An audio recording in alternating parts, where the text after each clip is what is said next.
Mains में दो तरह से चीज़ें चलती हैं। एक होता है पढ़ना और समझना, और दूसरा होता है लिखना। जितना स्टूडेंट्स को पढ़ने पे फोकस करना चाहिए, मुझे लगता है वहाँ ये समझ में नहीं आता है कि एक स्टूडेंट 4 साल से तैयारी कर रहा है या 8 साल से तैयारी कर रहा है। वहाँ सिर्फ हमारे एस्पिरेंट्स गलती भी करते हैं, उन पे फोकस कई बार नहीं कर पाते, तो उन पे हम ज़्यादा फोकस रखें। तो मुझे देखिए, राइटिंग का पड़ता है फ़र्क, मुझे लगता है कि पड़ता है। सर ऐसा कहा जाता है MPPSC के बारे में कि जिसने पूरा पेपर अटेम्प्ट कर दिया उनका क्या अपने आप को दूसरे एस्पिरेंट से कंपेयर करना सही रहता है क्या? जब रिज़ल्ट के पहले आप एक एस्पिरेंट थे, जब एग्ज़ाम हो रहा था या फिर नहीं हुआ था, तो पहले ऐसा फ़ील होता था खुद को, जैसे हर एक एस्पिरेंट को फ़ील होता है कि यार पता नहीं मैं कर पाऊँगा या नहीं, मुझसे होगा या नहीं, ऐसे कुछ अंदर डाउट चलते थे? ये एक बहुत बड़ी प्रॉब्लम है। एक होती है क्या है, पेपर की तैयारी, और एक होती है पेपर के दिन की तैयारी। हम अक्सर पेपर की तैयारी कर लेते हैं लेकिन पेपर के दिन की तैयारी नहीं हो पाती। ये मेरे साथ भी हुआ था कि जो फर्स्ट भी पहले से लोग मेरा इंतज़ार कर रहे थे स्वागत के लिए, फिर पता नहीं लगता है कि हम आम से ख़ास हो जाते हैं। अभी तक हम बिल्कुल एक आम इंसान की तरह रहते हैं, लेकिन उसके बाद में एक ऐसी फीलिंग आती है कि कुछ ना।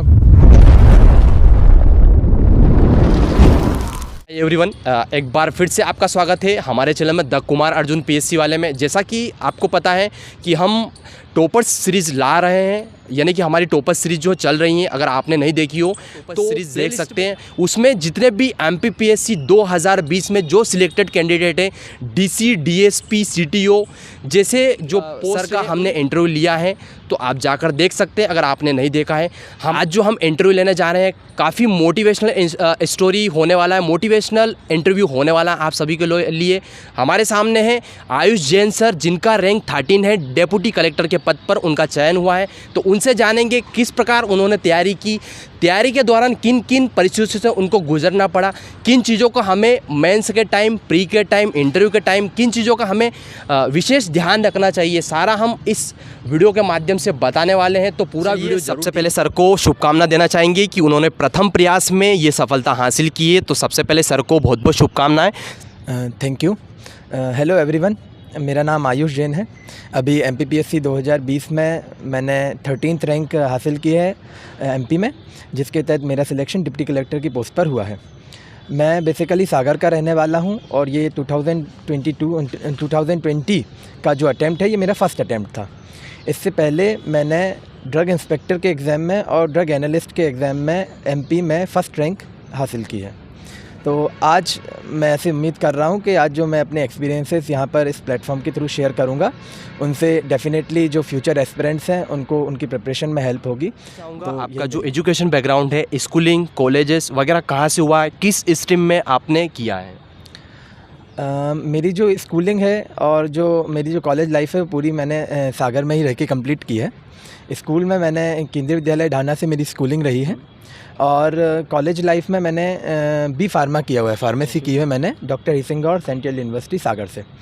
तो वहीं से एक जर्नी मेरी MPPSC की फिर स्टार्ट होती है कॉलेज लाइफ से ही, और आज जो यहाँ आपने बताया MPPSC की जो जर्नी है, ये कब से स्टार्ट किया और कब आपके मतलब वो रहता ना कि हमारे पहले से थॉट रहते हैं कि हमें इस सर्विसेज में जाना है या फिर इसी में आगे बढ़ना है, तो कब आपके माइंड में क्लिक किया था कि हाँ मुझे सिविल सर्विसेज में ही जाना है? मेरी जो MPPSC की जर्नी है वो एक्चुअली कॉलेज के सेकेंड ईयर से स्टार्ट हुई थी। 5th सेमेस्टर या 4th सेमेस्टर में कहूँगा, जहाँ मुझे पहली बार ऐसा लगा कि मुझे MPPSC करनी चाहिए। एक्चुअली इसका रीज़न है कि एक मेरे डिपार्टमेंट से, मेरे कॉलेज से एक मैडम थी, शायद आप सभी जानते होंगे, शिवानी गर्ग मैम है वो, उनका तभी डिप्टी कलेक्टर की पोस्ट पर सिलेक्शन हुआ था। तो तब मुझे फिर लगा था कि अगर मेरे ही बीच में से कोई ऐसा कुछ कर सकता है, तो मेरे अंदर भी शायद वो पोटेंशियल है कि मैं भी आगे कुछ कर सकता हूँ। तब मैंने फिर जर्नी वहाँ से अपनी स्टार्ट की, मैंने धीरे धीरे प्रिपरेशन स्टार्ट की, और जो भी कुछ कॉलेज टाइम पे जो फ्री टाइम होता था उसमें से मैंने अपनी पढ़ाई स्टार्ट की, और आगे जाके फिर डेडिकेटेडली प्रिपरेशन करके जो सिविल सर्विस का प्रिपरेशन किया आपने, तो इसके लिए कहीं से कोचिंग वगैरह किया, कैसे तैयार किया इसके लिए आपने? नहीं, मैंने एज सच कभी कोई क्लासेस नहीं लिए हैं। ये ज़रूर रहा है कि यूट्यूब से लेक्चर्स मैंने देखे, तो उनकी मुझे हेल्प मिली। बाकी मैंने टेस्ट सीरीज़ ज्वाइन की थी एक कोचिंग की, CMICS की मैंने टेस्ट सीरीज़ ली थी, जो मेंस के लगभग 2 महीने पहले मैंने ज्वाइन की थी। इसके अलावा मैंने सेल्फ प्रिपरेशन की है। कुछ टाइम मैं इंदौर में रहा, कुछ टाइम सागर में रह के प्रिपरेशन की। कोविड का जो टाइम था उसको मैंने बेसिकली बहुत अच्छी तरह से यूज़ करने की कोशिश की, और वही जो प्राइम टाइम रहा जहाँ पे मैंने अपनी प्रिपरेशन को एक बूस्ट दिया, सारे नोट्स प्रिपेयर किए और पूरी लगभग आपको इस जर्नी में, सिविल सर्विसेज जर्नी में कितना समय लगा अपने आप को एक वो बोलते हैं ना कि हाँ अब मैं तैयार हूँ, अब मैं अपना अटेम्प्ट दे सकता हूँ? मुझे जैसा मैंने बताया कि वही 2017-18 के समथिंग मैंने प्रिपरेशन स्टार्ट की थी, और तब मेरी एज भी नहीं थी। तो फर्स्ट अटेम्प्ट मेरा 2020 का ही बन रहा था एज के हिसाब से, और ग्रेजुएशन भी नहीं हो पा रहा था तो उन सब के हिसाब से। और मुझे लगता है कि जो मुझे ये इतना जो पहले अटैम्प्ट देने के पहले 2-3 महीने का जो टाइम मिला, 2-3 साल का, माफ़ कीजिएगा, 2-3 साल का जो मुझे टाइम मिला, वो मुझे लगता है कि वो एक प्रॉपर इंक्यूबेशन पीरियड था। उसमें मैंने अपने आप को अच्छे से प्रिपेयर किया और वो फाउंडेशन मेरी एक क्रिएट हुई। उसके बाद में जब मुझे अटैम्प्ट देने का जो मौका मिला तब बहुत, फिर उसके बाद तो टाइम ही नहीं रहता है, फिर प्रीलिम्स आ जाता है, फिर मेंस आ जाता है, फिर इंटरव्यू आ जाता है, तो बहुत ज़्यादा टाइम नहीं मिल पाता है। तो फिर उस टाइम में मैंने अपने आप को और ज़्यादा रिफ़ाइन किया, पॉलिश की चीज़ों को, और उतने में फिर थोड़ा सा शॉर्ट में हम स्ट्रेटजी जो रहती है सिविल सर्विस जैसे की, वो प्रीलिम्स की, मेंस की, इंटरव्यू की, तो तीनों थोड़ा सा शॉर्ट फॉर्म में बता दीजिए। मुझे लगता है कि स्ट्रेटजी का इसलिए पूरा नहीं ले रहा हूँ क्योंकि काफ़ी सारे वीडियो ऑलरेडी डले हैं और मुझे नहीं लगता कि बार बार वही चीज़ दोहराना चाहिए। तो हम जो एक एस्पिरेंट की लाइफ में जो सामान्य समस्या होती है, हम मेनली उन पे फोकस करेंगे ताकि उनको कैसे शॉर्ट आउट करें। तो हम थोड़ा सा शॉर्ट में, आप मुझे प्रीलिम्स का, मेंस का स्ट्रेटजी आपने जो बनाया था, आपने जो फॉलो किया था, वही मुझे शेयर कर दीजिए। देखिए, प्रीलिम्स की जैसे फर्स्ट फेज़ प्रीलिम्स होता है, लेकिन प्रीलिम्स की तैयारी पहले दिन से स्टार्ट नहीं होती है। जो एक रेगुलर जो पैटर्न चलता है एमपीपीएससी यूपीएससी में कि पहले हम मेंस की प्रिपरेशन स्टार्ट करते हैं, उसके बाद में जैसे ही डेट आ जाती है प्रीलिम्स की, तब हम फिर प्रीलिम्स पे स्विच करते हैं। तो प्रीलिम्स में यही होता है कि एक चीज़ तो ये है कि हमें क्वेश्चंस अटेम्प्ट करने चाहिए ज़्यादा से ज़्यादा। तो मेरी भी वही एक स्ट्रेटजी रही कि मैंने ज़्यादा से ज़्यादा क्वेश्चंस लगाने की कोशिश की। उनसे में ये होता है कि एक पर्सपेक्टिव समझ आता है कि हमें किस तरह से आंसर तक पहुंचना है। इसके अलावा जो प्रीलिम्स का जैसे 2020 में ही सिलेबस चेंज हुआ था, मेंस का पूरा सिलेबस चेंज हुआ था, तो उसमें अब ये दिखता है कि जो पीछे जो यूनिट्स दी हुई हैं, यूनिट 9 है, यूनिट 10 है, तो ये एक बहुत अच्छा पार्ट होता है। ये कम टाइम में ज़्यादा स्कोर हमें प्रोवाइड कर सकता है। तो ऐसी यूनिट्स पे हम ज़्यादा फोकस कर सकते हैं। साथ ही साथ में एक प्रीलिम्स में हम ये भी रख सकते हैं कि साइंस को हम स्टार्टिंग से कवर करते हुए चलें फ्रॉम प्रीलिम्स, जो हमारे लिए आगे जाके मेंस में भी हेल्पफुल होगी। क्योंकि प्रीलिम्स हम जो देख रहे हैं और जो मेंस देख रहे हैं आजकल, उसमें साइंस का एक वेटेज बहुत ज़्यादा हो गया है, तो हम साइंस पे अच्छे से फोकस कर सकते हैं। इसके अलावा हम जो थ्रू आउट दी प्रिपरेशन जो चीज़ रहती है रिवीजन की, जो हम भूलते हैं प्रीलिम्स में भी, अक्सर स्टूडेंट्स का एक डाउट होता है कि इतने सारे फैक्ट्स कैसे याद करें, बल्कि ऐसा है नहीं। एमपीपीएससी में भी कॉन्सेप्ट्स आते हैं, तो हम जो फैक्ट्स हैं और कॉन्सेप्ट्स हैं उन दोनों को साथ में लेकर चलें और थोड़ा रिवीजन ज़्यादा से ज़्यादा करें, जिनसे हमें जो फैक्ट्स हैं वो ज़्यादा समय तक याद रहेंगे और प्रीलिम्स में कन्फ्यूज़न वाली जो चीज़ थोड़ा सा मेंस के बारे में भी शेयर कर दीजिए, आपका क्या स्ट्रेटजी था मेंस का? मेंस की स्ट्रेटजी देखिए बहुत ही क्लियर होती है। मेंस में 2 तरह से चीज़ें चलती हैं, एक होता है पढ़ना और समझना, और दूसरा होता है लिखना। जितना स्टूडेंट्स को पढ़ने पे फोकस करना चाहिए, मुझे लगता है उतना ही लिखने पे भी फोकस करना चाहिए, क्योंकि अल्टीमेटली वहाँ पर हमारी कॉपी दिखती है, हम नहीं दिखते। वहाँ ये समझ में नहीं आता है कि एक स्टूडेंट 4 साल से तैयारी कर रहा है या 8 साल से तैयारी कर रहा है। वहाँ सिर्फ हमारी कॉपी दिखती है। जितनी अच्छी कॉपी होगी उतनी अच्छी हमारी स्कोर रहेगा। तो हम लिखने पे फोकस करें पहले तो। आंसर राइटिंग हम रेगुलरली करें, वो एक स्ट्रेटजी का हमारा मेन पार्ट होता है। इसके साथ साथ में हम अपने खुद के हैंड रिटन नोट्स बना सकते हैं, क्योंकि अक्सर जो स्टूडेंट्स गलती करते हैं उसमें ये रहता है कि वो प्रिंटेड नोट से पढ़ते हैं या डायरेक्टली बुक से पढ़ते हैं, तो उसमें जो हमारी जो ग्रेस्पिंग पावर है वो कम हो जाती है, ज़्यादा समय तक हमें चीज़ें याद नहीं रहती हैं।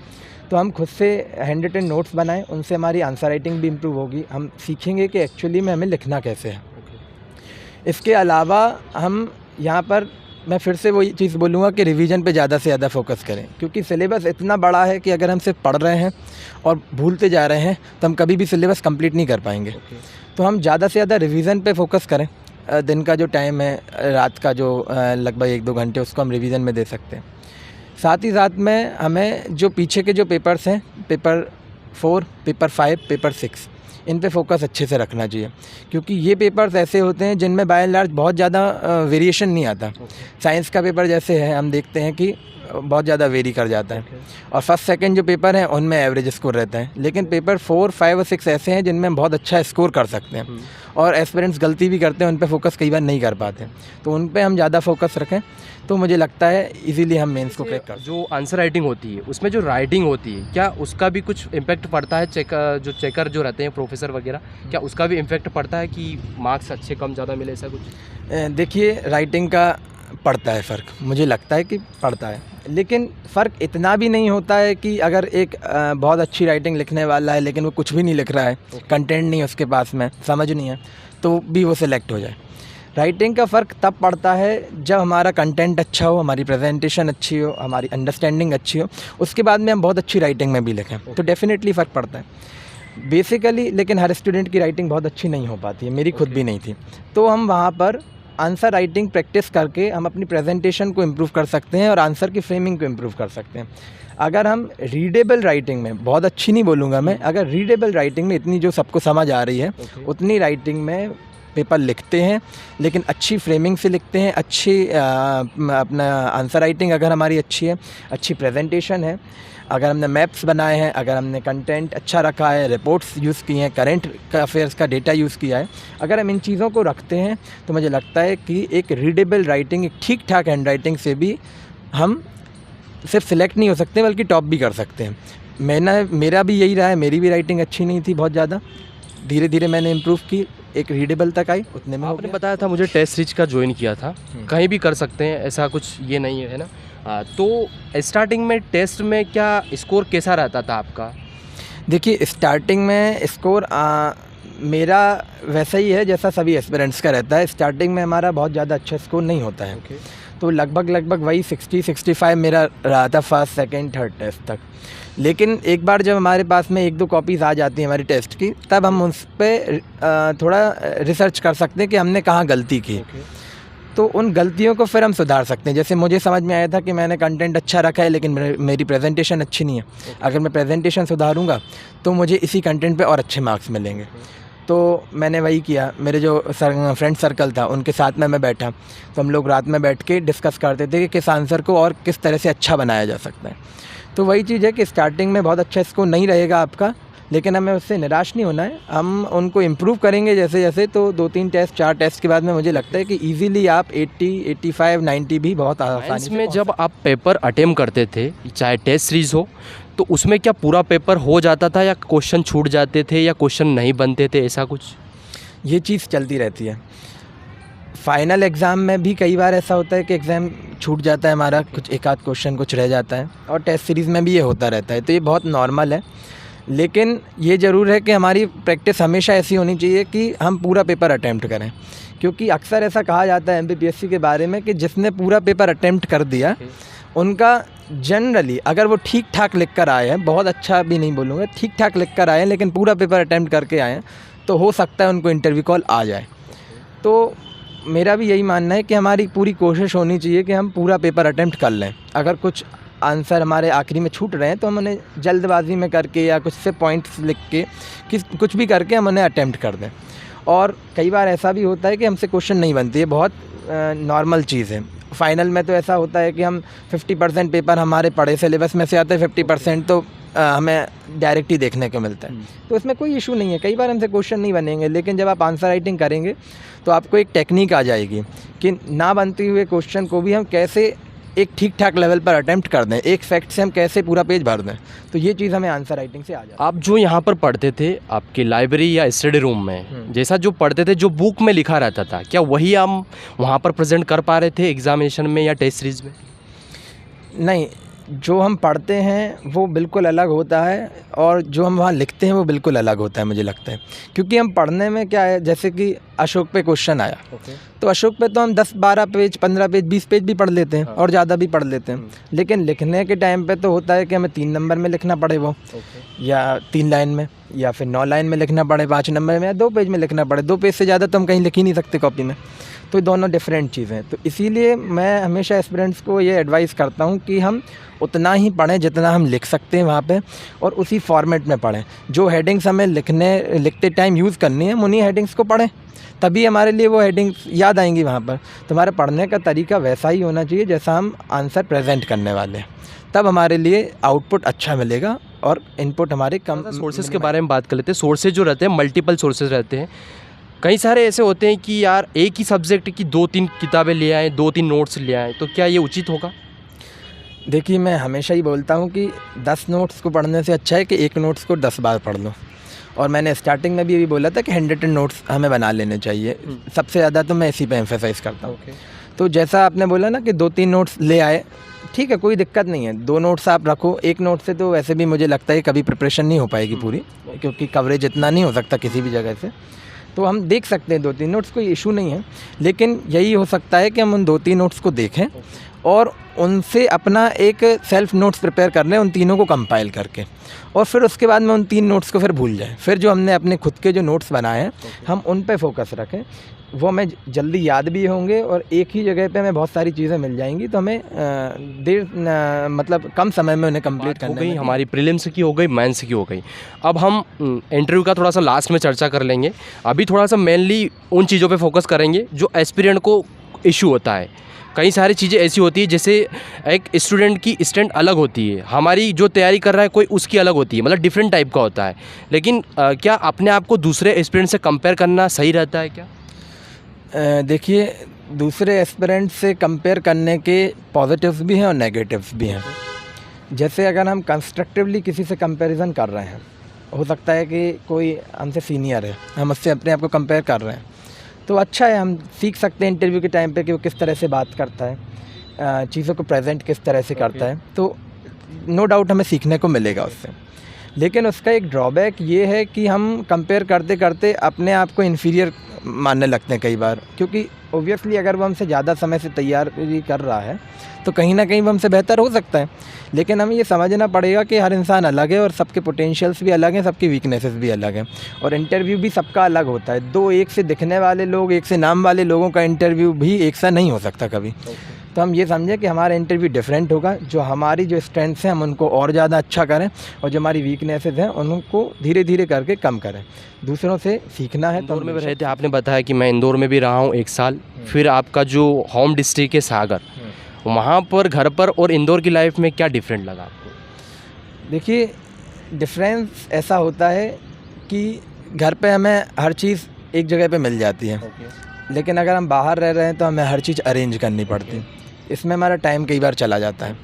लेकिन इसका एक बेनिफिट ये भी होता है कि एक तो हम सेल्फ सफिशिएंट हो जाते हैं, सेल्फ डिपेंडेंट हो जाते हैं, और दूसरी चीज़ ये रहती है कि हमें एक एटमॉस्फेयर मिल जाता है बाहर आके। जैसे मैं ही रहता था हॉस्टल में, तो मुझे 5-7 लोग मिल गए थे मेरे साथ वाले, तो इन दोनों चीज़ों में फ़र्क रहता है। लेकिन ऐसा नहीं है कि घर पे रह के पढ़ाई नहीं कर सकते। जैसे मैंने कोविड के टाइम को बहुत अच्छे से यूटिलाइज़ किया था, तो घर पे रह के किया था। मैं लेक्चर्स देखता रहता था और अपने खुद के नोट्स बनाने लगा था। मीन्स की मैंने अच्छी खासी प्रिपरेशन कर ली थी, तो घर पे रह के भी बहुत आराम से पढ़ाई हो। 9 जून को रिजल्ट आया था शायद। हाँ, कब आया था? 9 जून को है ना? 9 जून को रिज़ल्ट आया था। उसके पहले और जब रिज़ल्ट आया, अब आप में क्या चेंजेस हुए? चेंजेस तो बहुत सारे हुए हैं एक्चुअली।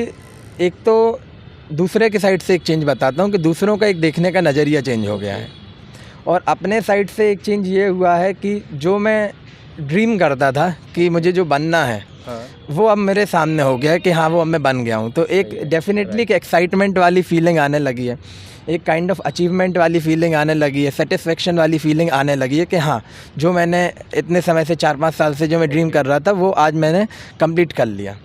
लेकिन साथ ही साथ में एक रिस्पॉन्सिबिलिटी वाली भी फीलिंग आई है, क्योंकि जो मेरी पोस्ट जो है या जो भी एस्पिरेंट्स जो और सेलेक्ट हुए हैं, उन पे अब एक बहुत बड़ी रिस्पॉन्सिबिलिटी भी आने वाली, तो कहीं ना कहीं एक थोड़ा सा फियर भी मन में आ रहा है। लेकिन ये है कि अभी तक जैसे मेहनत करते हुए चीज़ों को हैंडल कर लिया है, तो डेफिनेटली आगे भी हो जाएगा। रिज़ल्ट के पहले आप एक एस्पिरेंट थे, जब एग्ज़ाम हो रहा था या फिर नहीं हुआ था, तो पहले ऐसा फील होता था खुद को, जैसे हर एक एस्पिरेंट को फील होता है कि यार पता नहीं मैं कर पाऊँगा या नहीं, मुझसे होगा या नहीं, ऐसे कुछ अंदर डाउट चलते थे?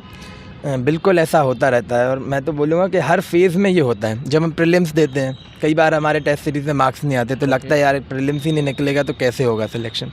फिर मेंस में आते हैं तो हम देखते हैं कि यार दूसरे लोग अच्छी कॉपी लिख रहे हैं, हम तो लिख ही नहीं पा रहे हैं। फिर डाउट आता है। इंटरव्यू में जाते हैं तो देखते हैं कि बहुत अच्छा बोल रहे हैं लोग, मुझसे इतने अच्छे से बोलते नहीं बनता है, तो फिर डाउट आता है। ये पार्ट ऑफ जर्नी है, डाउट आता रहता है हमें, लेकिन हमें एक चीज़ याद रखनी पड़ेगी कि हमें अपने आप पे भरोसा बना के रखना पड़ेगा। मेरे साथ भी डाउट आता था, कई बार डिप्रेशन भी हो जाता था, लेकिन फिर भी मैं अपने आप पे भरोसा बना के रखता था कि नहीं मैं कर सकता हूँ।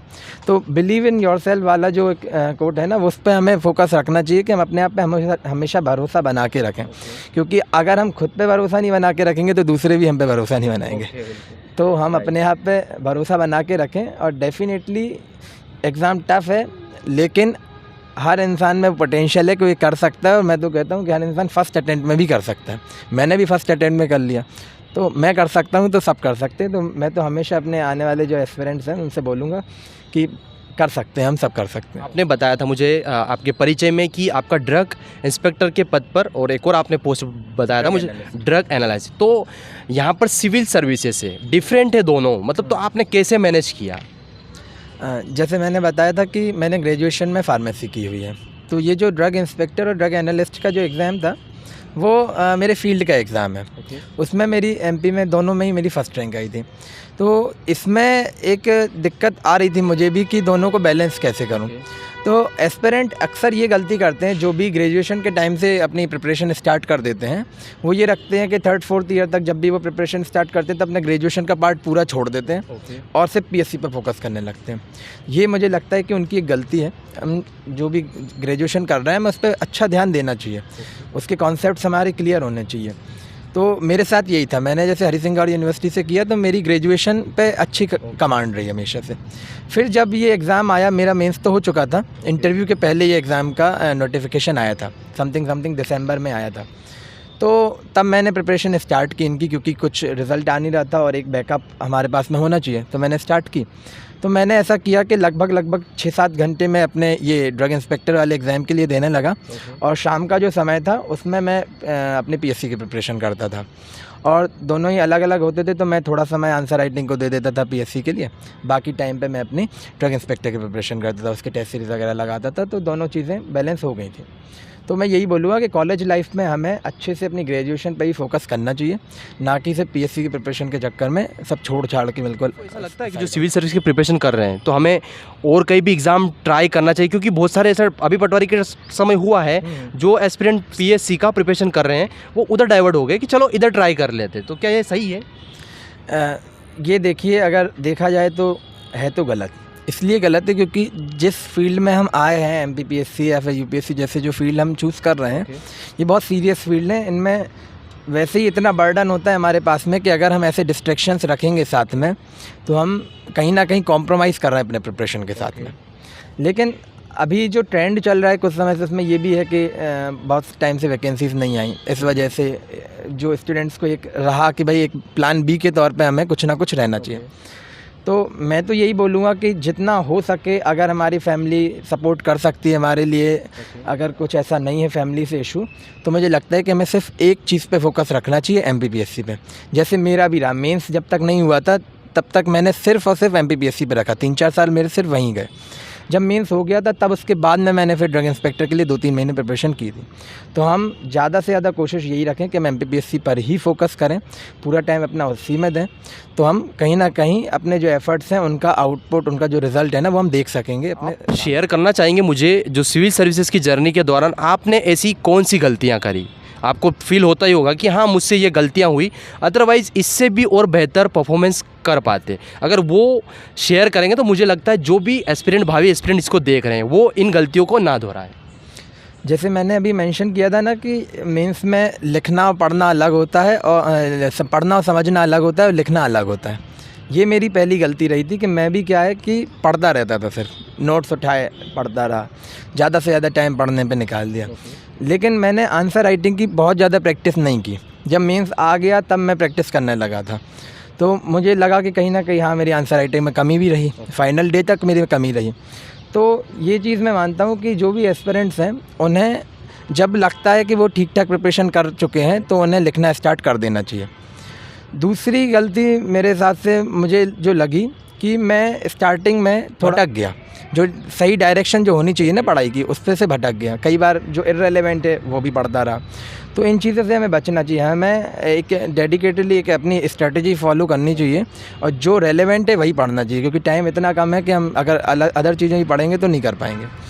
और एक चीज़ मैं ये भी बोलूँगा कि जो एस्पिरेंट्स के साथ में होता है अक्सर कि भूलने की एक प्रॉब्लम होती है, तो मेरी उसमें गलती ये रही कि मुझे शुरुआत से ही मुझे लगता है कि मुझे लिख कर पढ़ना चाहिए था। जो भी मैं पढ़ रहा हूँ उसको रफ में ही लिख लूँ या फिर कुछ शॉर्ट नोट्स बना लूँ। अगर ऐसा कुछ करता तो मैं ज़्यादा अच्छे से चीज़ों को लंबे समय तक याद रख पाता। ये चीज़ मैंने आगे सुधारी थी तो उसका मुझे रिज़ल्ट भी मिला था।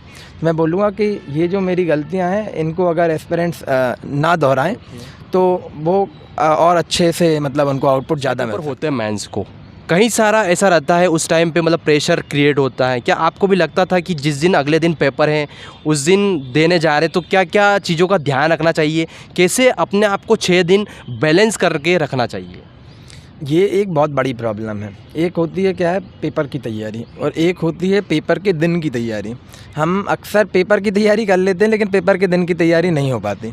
ये मेरे साथ भी हुआ था कि जो फर्स्ट एग्ज़ाम था मुझे उसमें रात में लगभग 3-4 बजे तक नींद नहीं आई थी, तो वो मेरा एग्ज़ाम बिगड़ गया था। फिर हिस्ट्री में मुझे बहुत ज़्यादा मैं अच्छा नहीं कर पाया।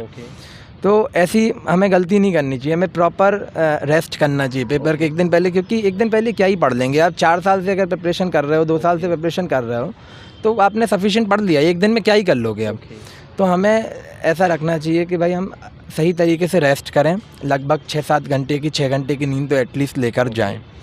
सेकंड चीज़ ये रखता है कि हम पेपर के एक दिन पहले बहुत ज़्यादा इधर उधर से फिर भटके ना। हो सकता है कि हमारे फ्रेंड्स आके बताएंगे अरे ये वाला पार्ट छूट गया, ये भी पढ़ लो, ये इंपॉर्टेंट, वो सब छोड़ दो। अब तो जो पेपर में आएगा वो वहीं सामने ही टैकल किया जाएगा, एक दिन पहले ज़्यादा भटकना नहीं।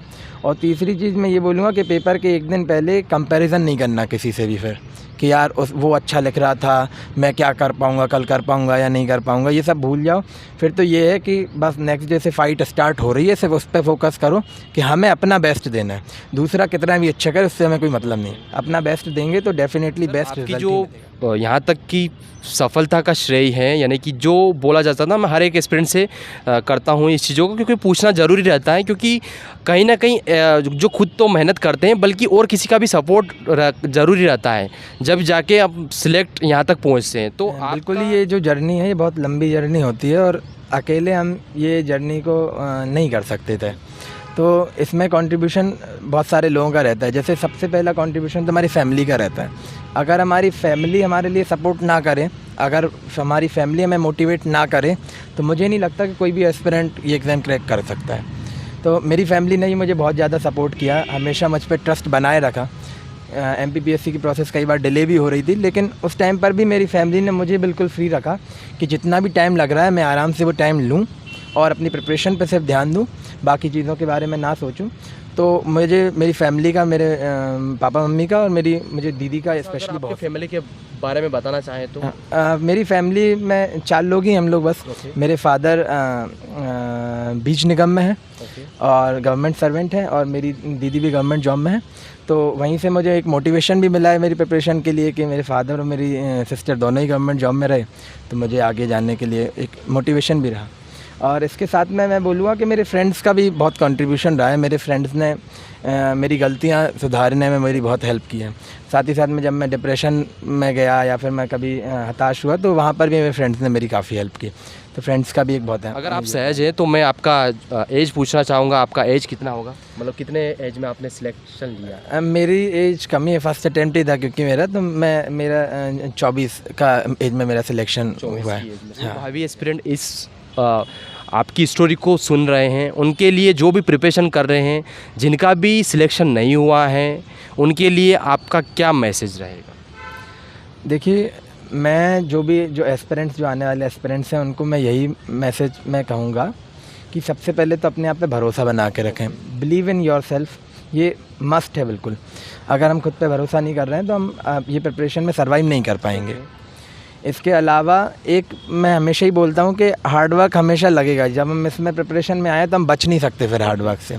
और मैं अपनी सफलता का मेरा एक मूल मंत्र था कि संघर्षमय जीवन का जो उपसंहार है वो हर्षमय होता है, नियम रूप से हर्षमय होता है। तो ये मुझे हमेशा मोटिवेट करता रहा कि अभी जो हार्डवर्क के जो डेज़ हैं, वो स्ट्रगल के डेज़ हैं, लेकिन आगे जाके डेफिनेटली कुछ ना कुछ पॉजिटिव रिज़ल्ट मिलेगा। तो एक मैं ये भी बोलूँगा कि हमें हार्डवर्क करना है, आगे जाके हमें डेफिनेटली रिज़ल्ट मिलेगा। और तीसरी जो स्ट्रेटेजिकली अगर मैं बोलूँ तो उसमें यही रहेगा कि रेगुलरली हम आंसर्स लिखते रहें, एक दूसरे को चेक कराते रहें, अपने फ्रेंड्स को चेक कराते रहें, अपने टीचर्स को चेक कराते रहें और धीरे धीरे करके उन्हें इम्प्रूव करते रहें। अल्टीमेटली हमारे आंसर्स ही जो हैं वो हमारे लिए रिज़ल्ट्स फैच करेंगे। तो हम रेगुलरली लिखें, अच्छे से पढ़ें, अपने खुद से नोट्स बनाएं, रिवीजन करें चीज़ों का। अगर हम इतना कर रहे हैं तो मुझे लगता है कि डेफिनेटली हम बहुत अच्छा रिज़ल्ट हमारा आएगा। एक क्वेश्चन और था, उस दिन जो आपके गांव का या फिर आपके जो शहर का जहां पर आप रहते हैं, उस दिन वहां के आसपास का क्या माहौल था, आपके प्रति क्या व्यू था, कैसे क्या उन लोगों ने आपको मतलब वो रहता ना एक भव्य स्वागत वगैरह, ऐसा कुछ हुआ था क्या? बिल्कुल, ऐसा कहा जाए कि एक दिन में ही जो या एक जो मिनट है उसमें ही सब कुछ चेंज हो जाता है बिल्कुल से। जैसे ही रिज़ल्ट आता है, मैं लाइब्रेरी में बैठ के पढ़ाई कर रहा था क्योंकि नेक्स्ट मेंस था मेरा। तो जैसे ही रिज़ल्ट आया तो मुझे तो पता भी नहीं था, मेरे पास कंटिन्यूसली फ़ोन आने लगे और मेरे फ्रेंड्स आ गए, उन्होंने मुझे बिल्कुल कंधे पर उठा लिया और ऐसे बिल्कुल एक अलग ही माहौल हो गया। और फिर उसके बाद में मैं जब अपने घर पहुंचा सागर, तो वहाँ पर भी पहले से लोग मेरा इंतज़ार कर रहे थे स्वागत के लिए। फिर मैं अपने गांव गया, अपने ननिहाल गया, तो वहाँ पर भी अलग सभी ने मेरा स्वागत किया। तो ये सारी चीज़ें एक दिन में ही बिल्कुल चेंज हो जाती हैं। पता नहीं लगता है कि हम आम से ख़ास हो जाते हैं। अभी तक हम बिल्कुल एक आम इंसान की तरह रहते हैं, लेकिन उसके बाद में एक ऐसी फीलिंग आती है कि कुछ ना कुछ हमारे जीवन में कुछ ख़ास चीज़ ऐड हो गई है। तो ये चीज़ मेरे ख्याल से ऐसा हो जाता है और ये हमारे लिए एक मोटिवेशन का सोर्सेज भी होते हैं कि अगर जो आने वाले एस्पिरेंट्स हैं वो सिलेक्टेड कैंडिडेट्स के बारे में ये देखेंगे तो उन्हें भी एक मोटिवेशन भी मिलेगा कि कैसे सब चीज़ें बदल सकती हैं सिर्फ हमारे एक सिलेक्शन से। तो डेफिनेटली हमें इसी को सोचते हुए हार्ड वर्क करना चाहिए।